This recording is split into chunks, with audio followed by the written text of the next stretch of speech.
I stood in front of my mother's grave, staring down at the cold granite headstone. The engraved letters had faded with time. The grass had long ago covered the black soil of the gravesite. The clouds quickly passed overhead under a darkening sunset. "I know you never got to see it, Mom," I whispered as tears streamed down my cheeks. "But I finally did it. I got clean." The only response was the hissing of the cool autumn wind across the cemetery. Blinking quickly, I wiped at my eyes. Through the haze of tears, I glimpsed something in the forest.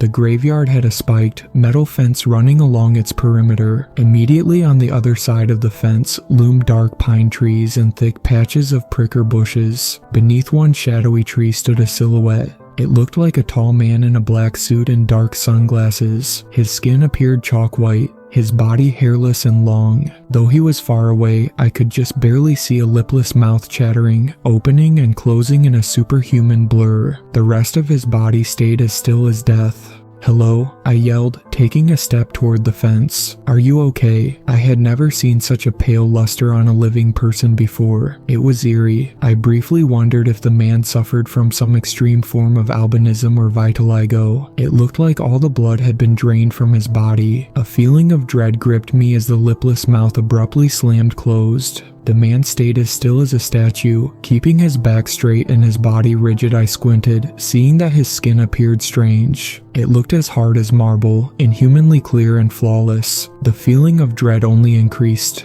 Stumbling away, I spun and began running in a blind panic towards my car. I was the only one in the graveyard, the sole living person in this orchard of bones. I flung the door open, slamming it shut and locking it immediately. Night quickly descended like a falling knife. I flipped the lights and engine on. The cemetery had only a single shared exit and entrance. It stood at the end of the circular paved road that encircled the bone orchard. As I put the car in drive, I glanced quickly in the rearview mirror. I instantly had to repress an urge to scream. The man in the black suit was standing directly behind my car now, as if he had been teleported there. He had his sunglasses in one hand now. Two protruding cataract eyes stuck out the front of his head, each the size of a small orange.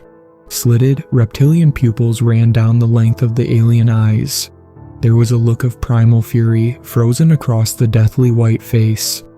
I accelerated as fast as the car would go. It took off like a bucking horse, the engine whining with a high-pitched mechanical sound. I continuously glanced in the rearview mirror as increasing waves of terror ran down my spine, but I saw no sign of the man in the black suit. I peeled down the graveyard's lonely road and out onto the dark, empty streets of Frost Hollow. As I disappeared around the turn, I saw the brake lights turn on, painting the surroundings in its crimson light.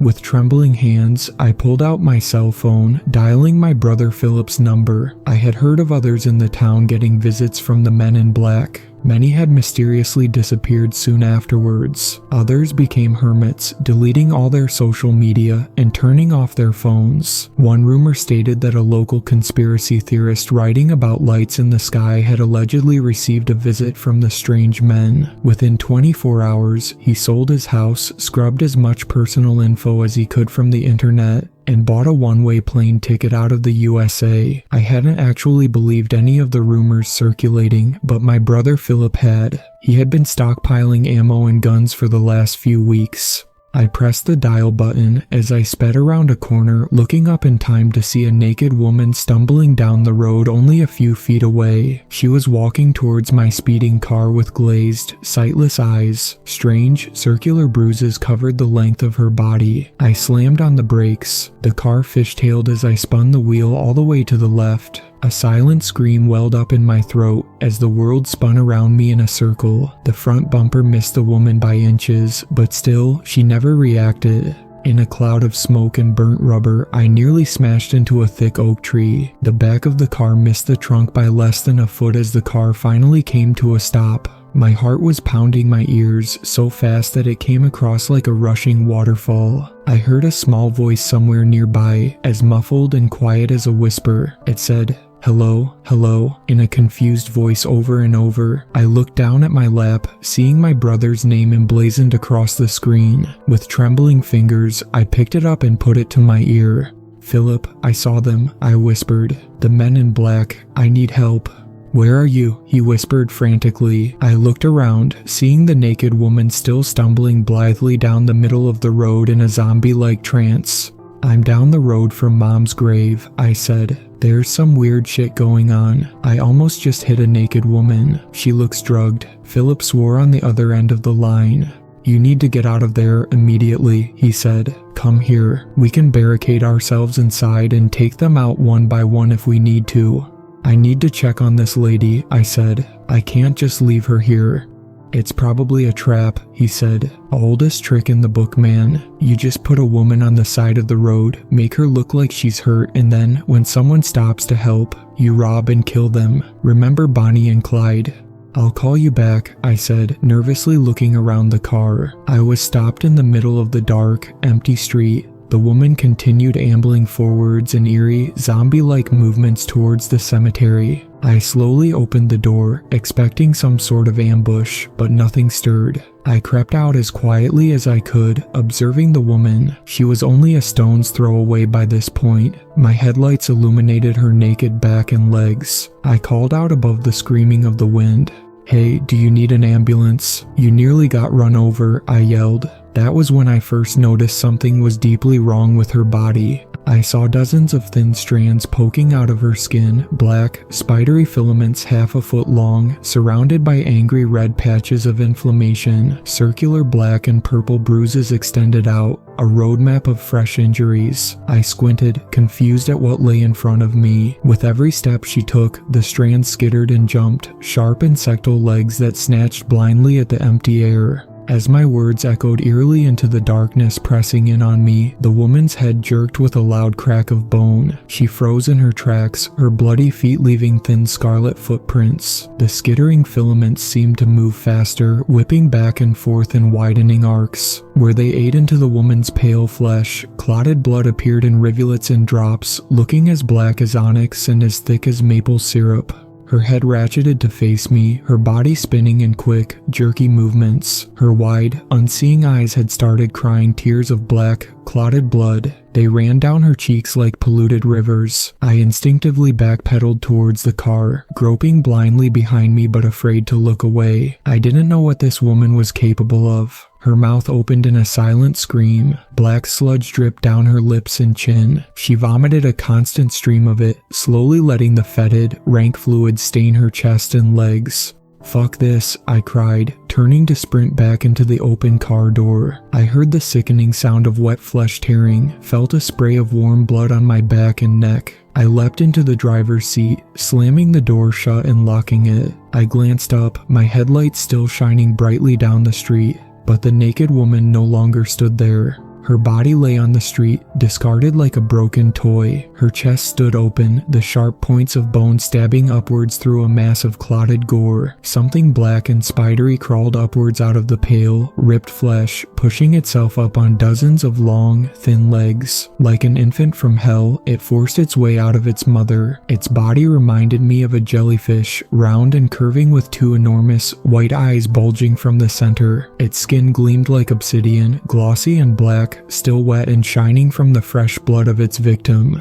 Each of its legs looked about the height of a man. Its central body, whose only feature was its lidless eyes and two squirming tentacles, made it twice as tall. It stretched its stick-thin legs out with a cracking sound like grinding shards of bone. With the vents running in the car, a rank smell flooded in, like ozone and antifreeze. The strange spidery jellyfish twisted its many legs, skittering forward straight at my car. Its skin rippled like the fabric of a kite, and a high-pitched keening emanated from its alien body, a sound like a siren rising and falling. I put the car in drive, accelerating at the creature. I saw it only feet away. I thought I would smash right into it and kill it, but at the last moment, it leapt off the ground. The sharp points at the end of its many legs danced across the hood of the car with a scraping of metal. It ran over the windshield and hood, leaping behind me. I heard a sick, wet thud as I hit the woman's mutilated, ripped open corpse. I slammed on the brakes, spinning the wheel. I wanted to kill this thing before it reached town. I had no idea what it was, but I was determined to bring its eldritch life to a quick end.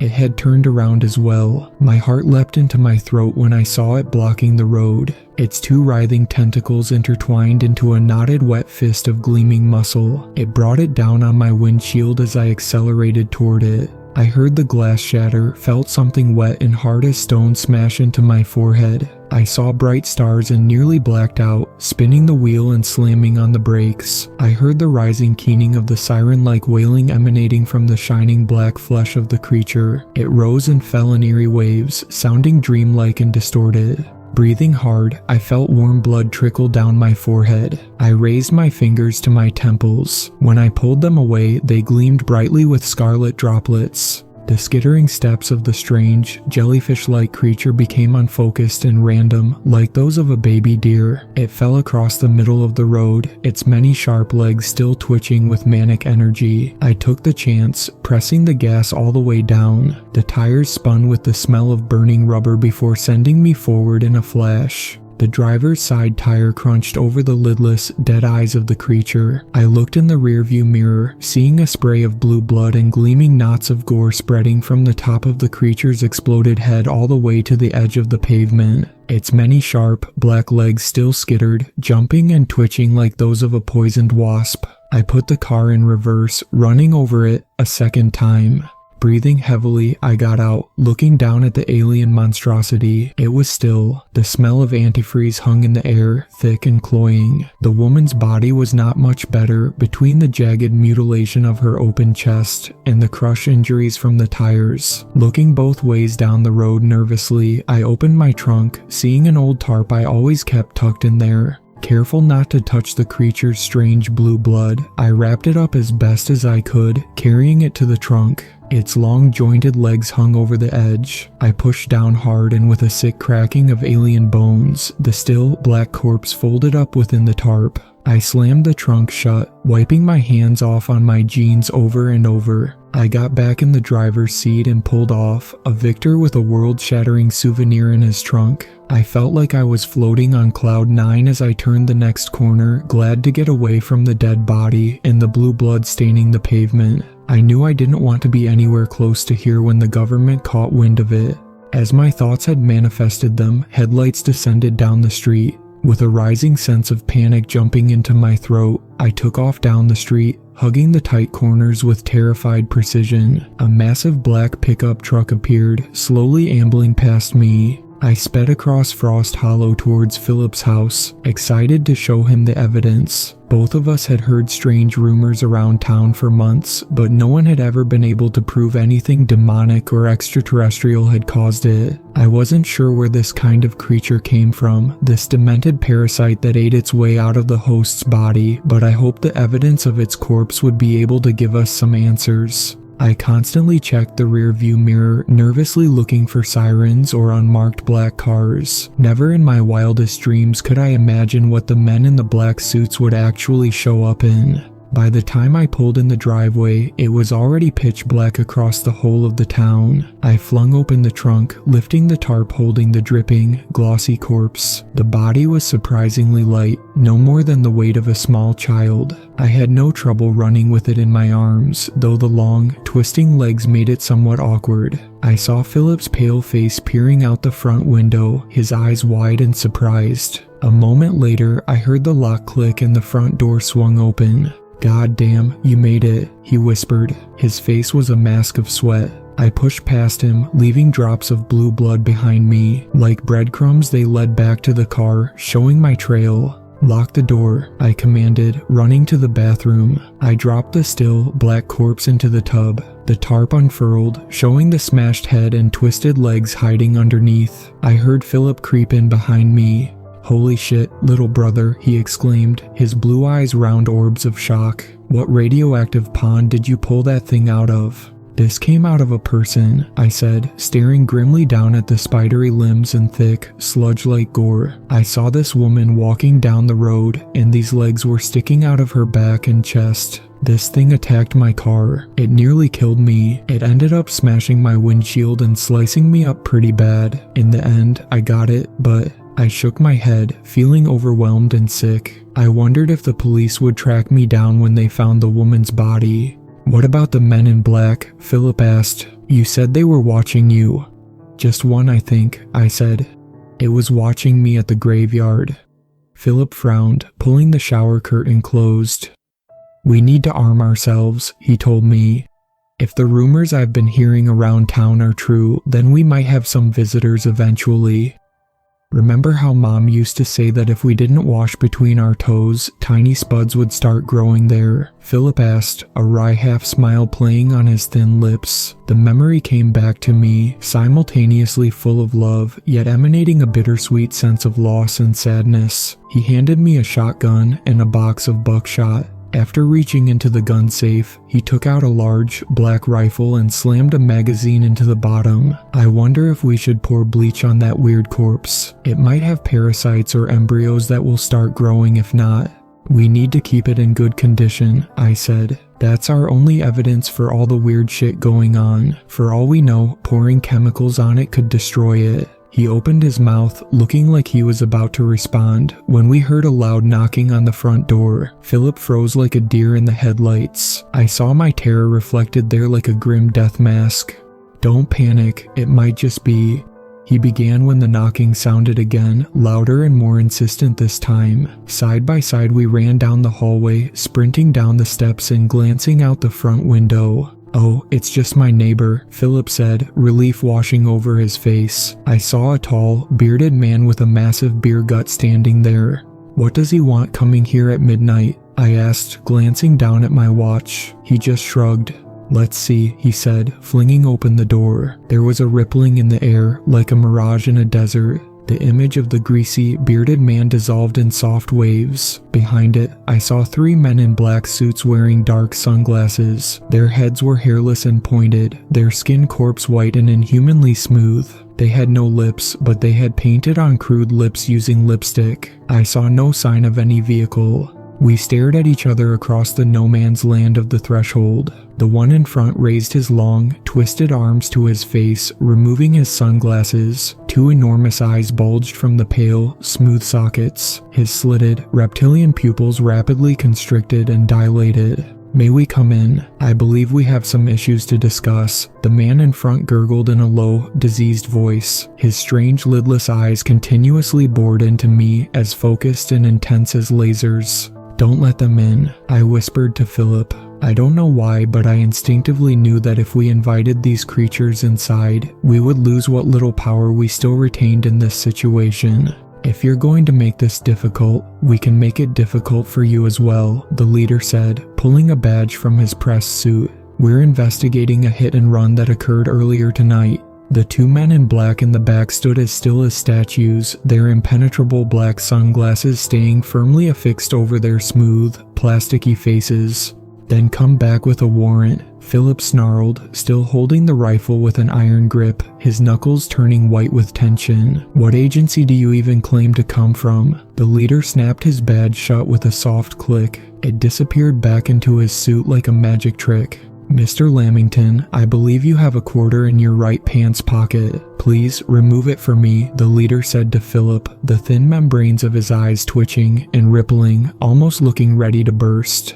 "What does that have to do with anything?" Philip asked. A faint, inscrutable smile played on the corners of the leader's painted lips. Confused, Philip reached into his pants. He frowned as he felt around, pulling out a quarter in his open palm.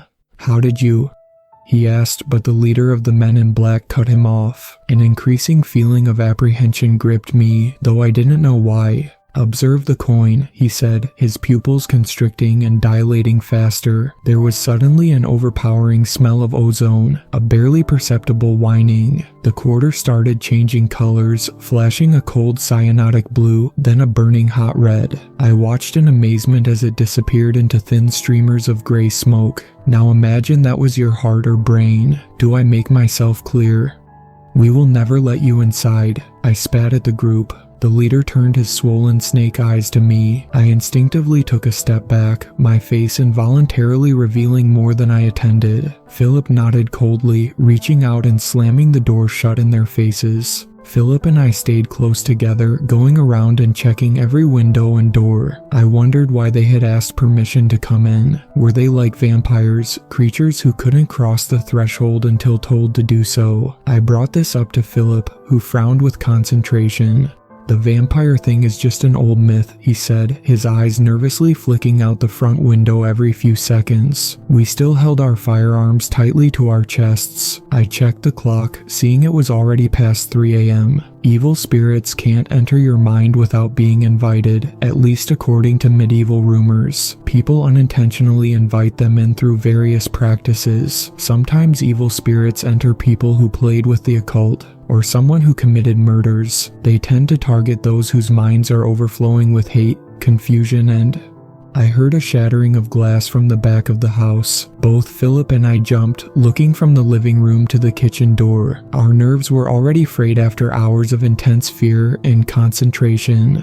"They're breaking in," Philip yelled, running to the back. I followed closely behind him, cradling the 12-gauge shotgun to my chest like a baby. I tried to take refuge in its cold metal presence. Philip flung open the kitchen door, revealing rising currents of flame and choking black smoke. The window above the sink stood smashed. As I stared in horror, I saw another Molotov cocktail arc gracefully through the air. It came through the window, the top of its filthy, oil-streaked rag sputtering with blue flames. The bomb hit the sink with a tinkling crash. There was a whoosh as the fire exploded across the far end of the room. "Run!" I screamed at Philip, grabbing his arm and jerking him backwards. He continued to stare at the flames with a hypnotized, unbelieving expression, watching as his house and everything he owned disappeared before his eyes.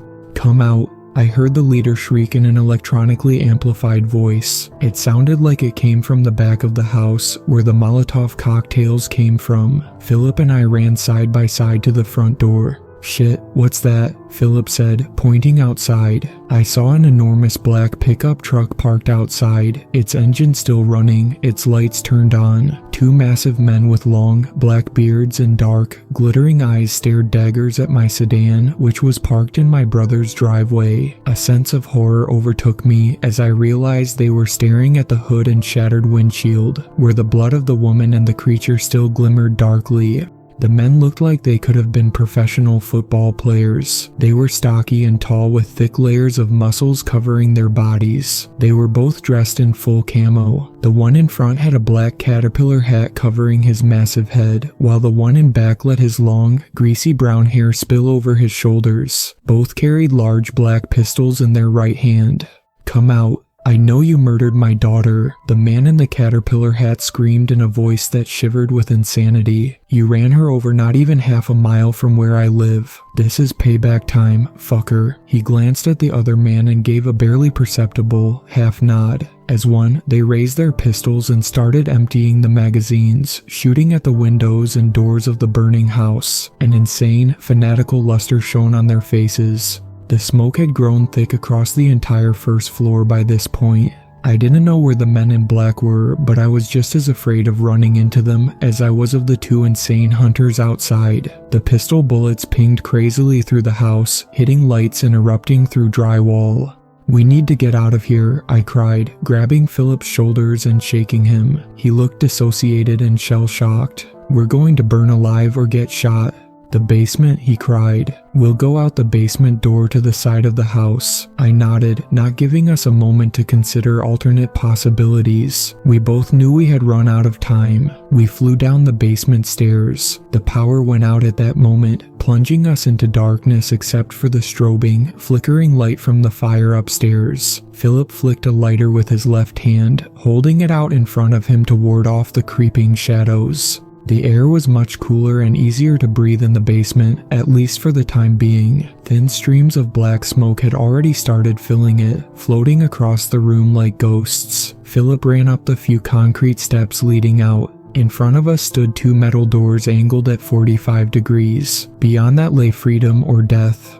"Let's go," I hissed, being as quiet as possible. The crashing of burning cabinets and the hissing of the flames gave us some cover, but not much. Philip took a deep breath and then pushed the doors open. We looked out on the left side of the house, across the grassy lawn and towards the dark evergreens surrounding Philip's house. Nothing moved. "It's our only chance. We need to get to the forest and then we can find help," I hissed. He almost laughed at that. "Who would help us? The police? The government?" he asked contemplatively. I just shook my head, pushing myself up and out of the basement. It was not an issue worth thinking about yet. I stumbled forward across the lawn as a harsh shout rang out behind me. I turned, seeing the two hunters in their camo jackets running around the side of the house. Philip was only a few feet behind me. "Kill him," the man in the caterpillar hat roared, firing his pistol at us over and over. The bullets whizzed past my head with terrifying cracks and whines. I spun, aiming the shotgun and firing. I heard an agonized scream through the ringing in my ears, but I dared not stop long enough to look back. The cover of the trees stood only a stone's throw away. I ran for it, hearing a few more bullets explode all around me, sending splinters of wood flying in every direction. Once I had made it to the cover of the trees, I glanced back, seeing Philip bleeding on the lawn, a bubbling bullet hole in his neck. I cried out, nearly running back to my injured brother. Sickening waves of regret and pain ran through my blood. The man with the long hair also lay on the ground, half of his face ripped off and spurting. I could see the ragged, blood-stained skull grinning behind that patch of mutilation. The man in the caterpillar hat noticed, kneeling down and whispering something to his friend.